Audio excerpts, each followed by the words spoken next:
You ain't bout it, you ain't bout it, you ain't kick on the mic. You ain't bout it, you ain't bout it, you ain't kick on the mic. You can go and subscribe cause I be on it right. You ain't bout it, you ain't bout it, you ain't kick on the mic.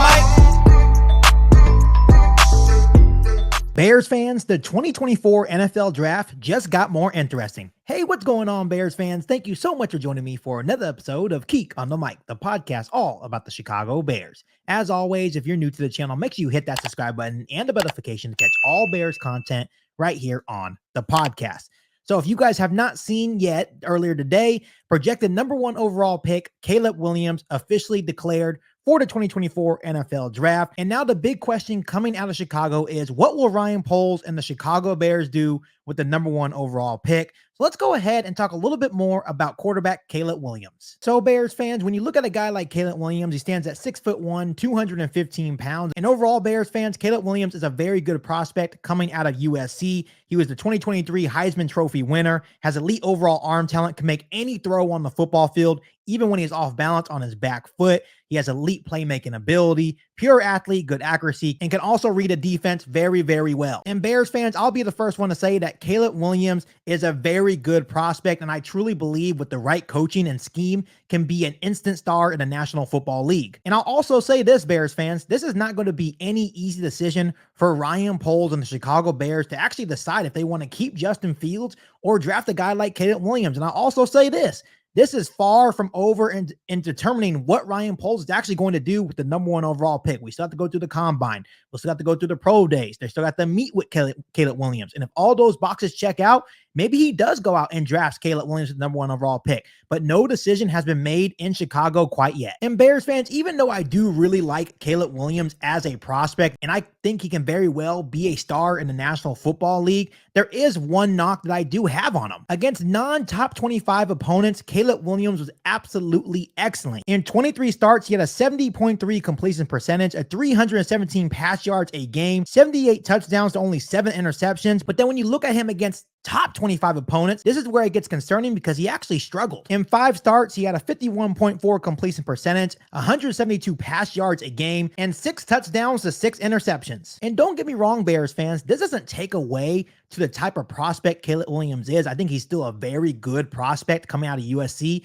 And I think once again, with the right coaching and scheme, he can be a very good player in the National Football League. He can be a legit star in the National Football League. But we can't overlook this, that when he goes against top 25 opponents back in college, there's a major drop-off in production. So if I was in Ryan Poles' shoes, if I was the general manager of the Chicago Bears, when I'm evaluating Caleb Williams, I'm not evaluating his tape against the non-top 25 opponents. I want to see what he was able to do against the teams like Notre Dame, against the Utahs, against the Washingtons, because these games will give Ryan Poles and the Chicago Bears the best look of the type of player Caleb Williams actually is. And once again, it's not everything, but it's definitely something that Ryan Poles has to look into because it is a major drop-off in production. I still think Caleb Williams can have an outstanding career in the National Football League with, once again, the right coaching with the right pieces in place, but you still have to look at these games as a measuring tape when you're looking at a guy if you're thinking about drafting Caleb Williams. So Bears fans, everyone knows that I'm a Justin Fields guy. I'm a big Justin Fields fan. I will continue to support Justin Fields, whether he's the quarterback of the Chicago Bears or the quarterback of the Atlanta Falcons. I really like Justin Fields as a prospect, but at the same time,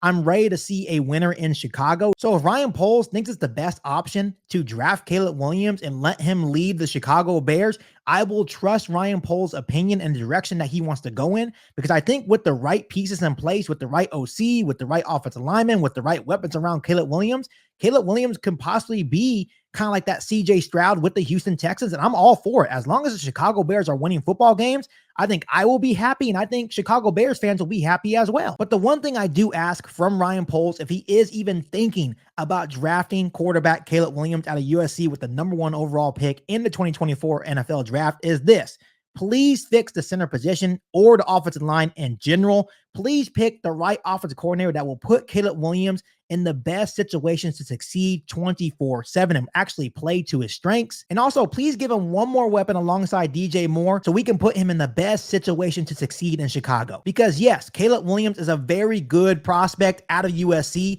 but if everything is not right around Caleb Williams, it's going to be the same result that we've been dealing with for years at the quarterback's position in Chicago. But Bears fans, before I let you guys go, I do want to leave you guys with this hypothetical hypothetical question, and you guys can go ahead and answer it down below in the comment section. Would you guys rather have Caleb Williams and Rome Odunze from the University of Washington, or Justin Fields, Marvin Harrison Jr., the best left tackle in the draft, and more future first-round picks? I'm not going to answer that question. I'm going to let you guys take care of that down below in the comment section. Can't wait to hear from you guys. But all in all, make sure you continue to hit that subscribe button and the notification to catch all Bears content right here on the podcast. Make sure you follow me on all my social media platforms. Make sure you share this episode of Geek on the Mic with every single Bears fan that you know. Better than that, be back for our all-new Bears podcast right here on Geek on the Mic. Thanks, guys, and as always, bear down. You've been listening to Geek on the Mic, a podcast all about the Chicago Bears. Don't forget to subscribe to the channel and hit the bell notification to catch all Bears content right here on the podcast. Thanks, guys, and bear down.